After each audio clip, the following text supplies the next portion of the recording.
ఒక పెద్ద చెరువు ఉంటుంది. ఆ చెరువుకు కొంత విస్తీర్ణం ఉంటుంది. చెరువు కట్టకు ఆనుకున్నటువంటి దాన్ని ఒక కుంట మాదిరిగా ఉంటుంది. దాంట్లో నిలబడ్డ నీరును శిఖం అంటారు. ఆ శిఖంలో కొన్నిసార్లు పట్టా ల్యాండ్ ఉన్నాయి, కొన్నిసార్లు ఏమో ప్రభుత్వ భూమి ఉంది. శిఖంలో ఉన్నటువంటి దాన్ని నీరును శిఖం అని అంటారు. శిఖం నుంచి మొదలు పెడదాం. ఒక ప్రాంతం పేరు శిఖం. ఆ శిఖంలో నీళ్లు ఉంటాయి, దాని చుట్టూ నీరు చేరుతూ ఉంటుందన్నమాట. మనము ఇంటి పైన వాటర్ ట్యాంక్ పెట్టిన తర్వాత ఓవర్ఫ్లో అవుతుంది కదా, దాని ఒక లెవెల్ పెట్టుకుంటాము. దానికి ఒక హోల్ ఇస్తారు. నిండగానే అందులో ఇచ్చినటువంటి ఒక చిన్న హోల్ ద్వారా, రంధ్రం ద్వారా బయటకు వస్తాయి. ఆ నిండే వరకు ఉన్నదాన్ని FTL అంటారు, ఫుల్ ట్యాంక్ లెవెల్. అంటే పైన నీళ్లు నిండిన తర్వాత అదనంగా వచ్చిన నీళ్లు బయటికి వెళ్ళిపోతూ ఉంటాయి. అంటే ట్యాంక్ ఫుల్ అయింది కాబట్టి ఆ చెరువు నిండాక దాన్ని ఫుల్ ట్యాంక్ లెవెల్ FTL. ఇప్పుడు ఈ రోజుల్లో FTLలో వచ్చినటువంటి రకరకాల కట్టడాలను ఇవాళ హైడ్రా లాంటి ఒక మంచి సంస్థ వచ్చి తొలగిస్తూ ఉంది. మనం అందరం వెల్కమ్ చెప్పాలి దానికి.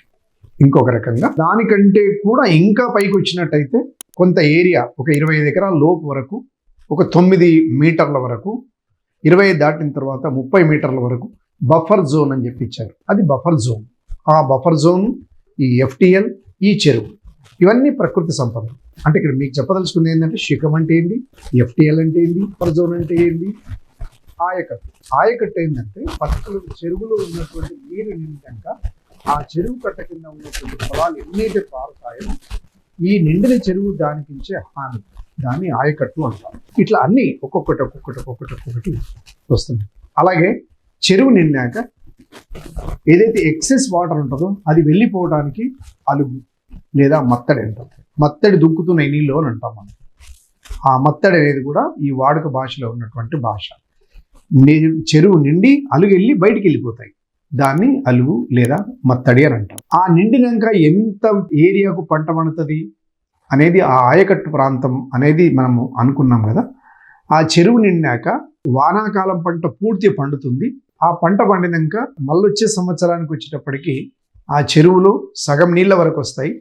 ఆ నీళ్ళు వచ్చిన తర్వాత ఆ పంటకు ఎంతైతే నీళ్లు ఉంటాయో, నీళ్ళు ఎంత మందం ఉంటాయో ఆ నీళ్లు సరిపడా పంట పండించుకోవడానికి ఆయా గ్రామ పెద్దలు వచ్చి ఆ నీటిని కొలతవలసి 100 ఎకరాల చెరువు కింద ఉంటే ఈ సంవత్సరం 25 పంటలు పండించడానికి ఒక లెక్క తీస్తారు. దాని పేరు ఆ రోజుల్లో తైబందీ అందరు. దాని తైబందీ అనే పదం. మిత్రులారా, ఈ చెరువు నిండటానికి కూడా గతంలో ఉన్నటువంటి పటవారీలు ఈ వర్షాకాలానికి సంబంధించినటువంటి ఏ కార్తీలో ఎంత వర్షపడింది, ఏ కార్తీలో ఎన్ని నీళ్ళు వచ్చినాయి, ఎంత నీరు నిండింది అనే దానికి ఎప్పటికెప్పుడు కొలతలు నిండటానికి కార్తీ వారుగా ఒక్కొక్క కార్తీలో మనం తెలుసు కదా, అశ్విని, భరణి, కృతిక, రోహిణి, మృగశిర, పునరుసు, పుష్యమి, ఆశ్లేష, మగ, పుబ్బ, ఉత్తర, ఇవన్నీ ఉన్నాయి. ఈ కార్తీ వారు రిజిస్టర్ ప్రకారంగా తయారు చేసి ఆ నిండినటువంటి నీరును ఎన్ని ఎకరాలకు పంట పండించు అనే దాన్ని ఆ లెక్క తీస్తారు. ఆ రిజిస్టర్ను కార్తీవార్ రిజిస్టర్ అంటారు. దానికి సంబంధించినటువంటి నీరుడి కొలత కొలుస్తాడు, పటవారి రాస్తాడు. ఇవన్నీ ఈ లెక్కలు ఎప్పటికప్పుడు వస్తూ ఉంటాయి. ఇవన్నీ ఈ చెరువులు మనం ఈ రకంగా కాపాడుతూ వస్తున్నాం, ఆ రకంగా పంటలు తీస్తూ వస్తున్నాం. ఇదంతా ప్రకృతి పరం మనకిచ్చినటువంటి ఒక సహజమైన సంపద. ఇంకా కొన్ని ఆ నీళ్లు నిండింది, ఎంతవరకు నిండింది, ఆబి అంటే వానకాలం పంట ఎంత పండింది మొత్తం పండుతుంది. తర్వాత తాబి, యాసంగి ఎంత పంట పండుతుంది, ఒక పంటనా, 2 పంటలా, ఎక్సాలా అంటే ఒక పంట, దోఫస్లా అంటే 2 పంటలు. ఆ రోజుల్లో పండే పంటను జిరాయితీ అందరు. అంటే ఎంత వ్యవసాయం ఎంత మేరకు చేయగలరు, జరియా అంటే ఎంత ఏరియాకు పంట తీయగలరు. అంటే ఈ పదజాలం అంతా తలాబు. దానికి ఇవన్నిటికీ నీరు పోవడానికి ఒక తూము అనేది ఉంటుండే. ఈ తూము పెద్ద చెరువు అయితేనేమో 3 తూములు, చిన్న చెరువు అయితేనేమో 2 తూములు. పెద్ద తూము, చిన్న తూము, మధ్య తూము. ఈ తూముల ద్వారా వెళ్ళినటువంటి నీరు చెరువు కింద ఉన్నటువంటి ఆ పంట పొలాలకు నీరు వెళ్ళేది.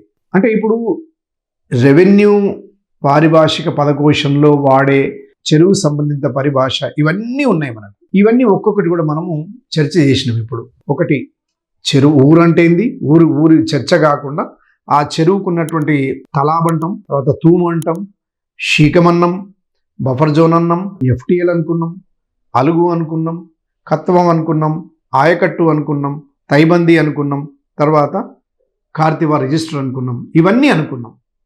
ఇది ఈ రకంగా మనము చెరువుకు సంబంధించినటువంటి నీటి ఆధారిత పంటలకు సంబంధించినటువంటి అన్నీ కూడా చెరువులో ఉన్నటువంటి నీరు అనే ప్రకృతి సంపదను వాడుకోవటానికి వాడబడినటువంటి శబ్దాలు ఇవన్నీ. ఇకపోతే రెండవ విషయం, పంట పండింది, గ్రామస్తులంతా జీవనం సాగించాలి. పంట పండగానే అయిపోదు కదా.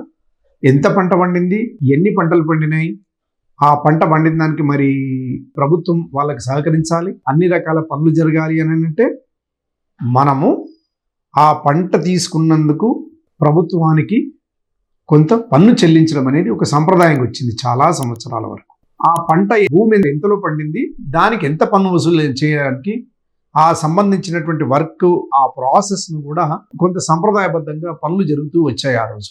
అంటే ఒక ఊరిని తీసుకుంటే ఆ ఊరికి ఉన్నటువంటి లెక్క, భూమి లెక్క ఎవరు చెప్పాలి, ఎంత పన్ను, అది లెక్క ఎవరు చెప్పాలి మనకు. ప్రతి రైతు దానికి సంబంధించినటువంటి అది కట్టిండు, ఏది పన్ను కట్టిండు, ఆ కట్టిన పన్ను ఎవరికి వెళ్ళాలి, అది ఎవరు వసూలు చేయాలి, ఆ వసూలు చేసిన పన్ను ఏం కావాలి, ఎక్కువలు తక్కువలు అయితే ఎవరు బాధ్యులు. స్వతంత్రం రాకముందు 1950 కంటే మొదలు భూమంతా వాళ్ళ దగ్గర ఉంది కాబట్టి, జాగీర్దారుల దగ్గర, ఇనాందారుల దగ్గర ఉన్నది కాబట్టి, ఆ లెక్కలు లేని రాజ్యం నుంచి తిరిగి లెక్కలు అనే స్పష్టంగా తీసుకురాగలిగిన స్టేజ్కి మనం వచ్చినాం. ఉమ్మడి అవసరాలైనటువంటి ఈ అవసరాలన్నీ తీరాలంటే, పరిపాలన జరగాలి అని అంటే వాళ్ళ మీద కొంత ట్యాక్స్ విధించవలసిందే.